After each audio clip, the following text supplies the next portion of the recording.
So, what's my beef with poor art? This is a comment I get once in a while. Well, let's look at some poor art. Here's a piece.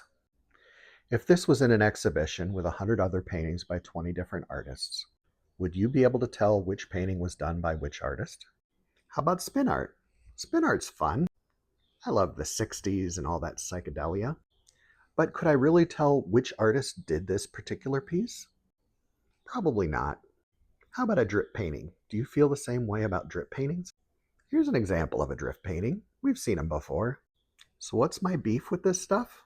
Why don't I think it's art? I have never said that this kind of work is not art. I have said that it's decorative. Most museums and major galleries would call them decorative and not art. I call them art. And if you love creating stuff like this, more power to you. It's just not my thing. I prefer work that tells me a bit about the artist. Here's a painting I bought from an artist, Tony DiCarlo. He passed away a few years ago. This painting has some connections to Greek mythology. It feels like there's a story there. I know the artist and I know some of his motivations behind the piece. I like work like this because it tells me more. It's not just something pretty to put on the wall. And not that there's anything wrong with something pretty on the wall. This world is an ugly place with ugly political divisions.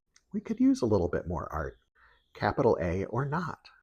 I've actually shared the work of artists who use this as an element of their art, but it's not the whole thing.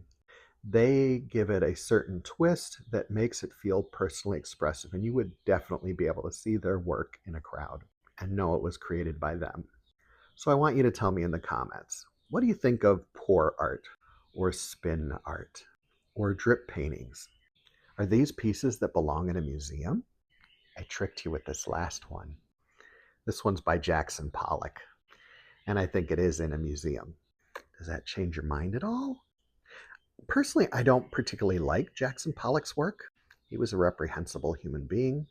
However, he is the first person in human history to do drip paintings as a form of art on purpose.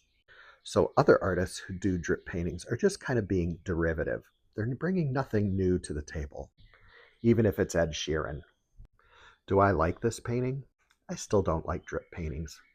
Does it mean more to me that Ed Sheeran did it and I own a bunch of his music? No, not at all. But I did pay him for his music through iTunes. I didn't just download it for free. I believe it's important to pay artists for their work.